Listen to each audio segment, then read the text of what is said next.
प्रशांत किशोर सिर्फ और सिर्फ मुस्लिम को अपनी ओर आकर्षित करने के लिए जो भी कार्य कर रहे हैं वो सारा का सारा विफल हो जाएगा। मुस्लिम लालू जी को छोड़कर, तेजस्वी प्रसाद यादव जी को छोड़कर कहीं नहीं। शहाबुद्दीन साहब ने तो पहले कह दिया था कि मैं सारे चीज़ को त्याग दूंगा, लेकिन लालू को नहीं त्यागूंगा।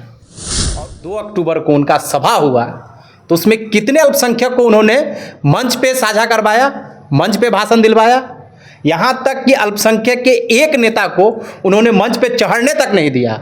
और बात करते हैं अल्पसंख्यक को, जो प्रशांत किशोर की पार्टी की नींव रखी गई, उसके बाद जो वहाँ सभा लगा गया था, वहाँ कोई भी मुस्लिम चेहरा को जो है वहाँ मंच पे साझा करने के लिए नहीं दिया गया था, क्योंकि मुस्लिम के साथ शायद उन्होंने क्या साबित करना चाह रहा था। उन्होंने जब पहले कह दिया था कि हम जो है मुस्लिम भाइयों के लिए मंच पे जाकर उन्हें संबोधित करने का मौका देंगे, क्या वहाँ मुस्लिम सारे पहुँच गए, सारे नेता वहाँ पहुँचे हुए थे? क्या किसी को उस लायक नहीं समझा था कि वहाँ एक शब्द के लिए भी वहाँ सभा पे बोलना चाहिए था, मंच पे आना चाहिए था? मंच पे भी मुस्लिम को नहीं चढ़ने दिया गया। इस पे आपकी क्या प्रतिक्रिया है और क्या कहना चाह रहे हैं, हमें ज़रूर बताइएगा। प्रशांत किशोर जिस तरह से लगातार जो बता रहे हैं कि हम इस बार जो है बिहार बदलने जा रहे हैं, क्या बिहार बदलेगा प्रशांत किशोर से?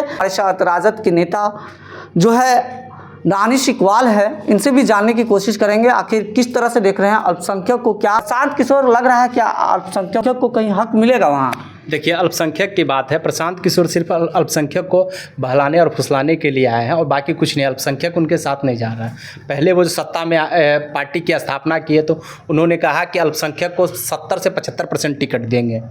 उसके बाद जब पार्टी की पुरजोर स्थापना हो चुकी और प्रक्रिया पे धरातल पे पार्टी शुरू हुई काम करना, तो उन्होंने कहा 40% टिकट देंगे। 40% के बाद जब 2 अक्टूबर को उनका सभा हुआ तो उसमें कितने अल्पसंख्यक को उन्होंने मंच पे साझा करवाया, मंच पे भाषण दिलवाया। यहाँ तक कि अल्पसंख्यक के एक नेता को उन्होंने मंच पे चढ़ने तक नहीं दिया।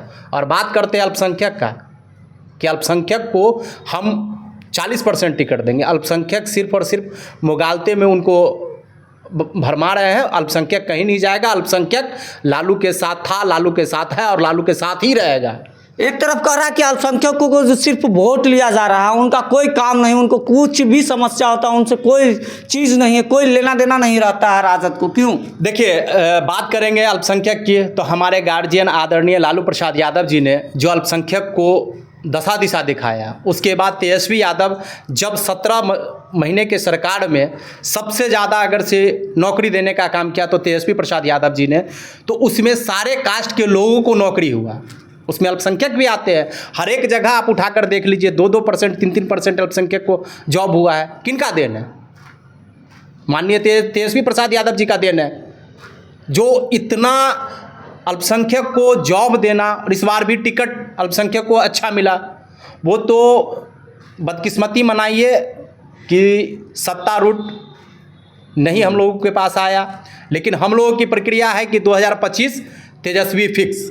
क्या लग रहा है 2025 में जो है ये जो प्रशांत किशोर की पार्टी आप लोगों को इफेक्ट कर पाएगा क्या? प्रशांत किशोर हम लोगों को कोई इफेक्ट नहीं कर पाएगा। प्रशांत किशोर बीजेपी का बी टीम है और बीजेपी का बी टीम रह जाएगा। कुछ कहिएगा, जिस तरह से जो है हिना साहब को लेकर वह कह रहा है, प्रशांत किशोर बता रहे हैं कि हिना साहब के साथ जो गलत किया है, मरहूम शहाबुद्दीन साहब के पत्नी के साथ जो गलत किया, उनके बेटे के साथ जो गलत हुआ है, सिर्फ राजद परिवार ने ही उन लोगों को ऐसा किया है। नहीं, ऐसा कुछ नहीं, ऐसा कुछ नहीं। हमको भी ओसामा भाई से बात हुआ है, तेजस्वी जी बराबर उनसे टचअप में रहते हैं। हिना साहब को उन्होंने कहा था इस बार कि टिकट ले ले, लेकिन हिना साहब ने खुद ही कहा कि नहीं, मैं निर्दलीय चुनाव लड़ूंगी, और उन्होंने निर्दलीय चुनाव लड़ा।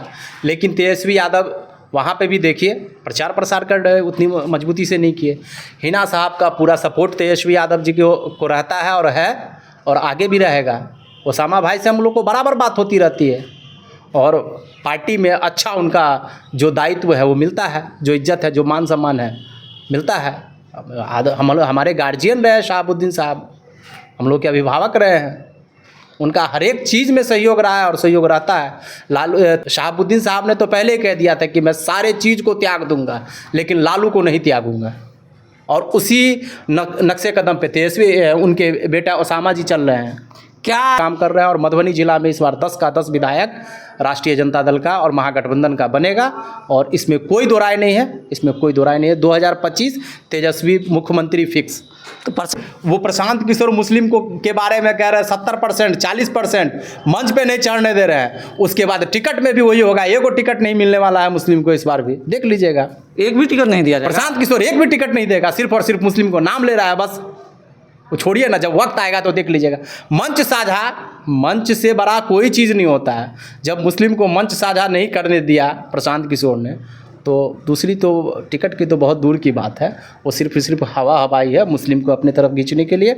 लेकिन तेजस्वी प्रसाद यादव जी को, लालू जी को छोड़कर मुस्लिम समुदाय कहीं नहीं है और ना कहीं जाएंगे। तो हमारे साथ ये दानिश इकबाल थे और इन्होंने बताया कि जिस तरह से दानिश इकबाल हुआ पंचायती राज प्रकोष्ठ जिला प्रधान महासचिव राष्ट्रीय जनता दल। इस बार हम लोग डोर टू डोर काम करेंगे और तेजस्वी जी को बिहार का मुख्यमंत्री बनाने का जो भी सहयोग है हम लोग धरातल पे कर रहे हैं, और उस वोटर तक जा रहे हैं जो देखा नहीं जाता, जिसे सुना नहीं जाता।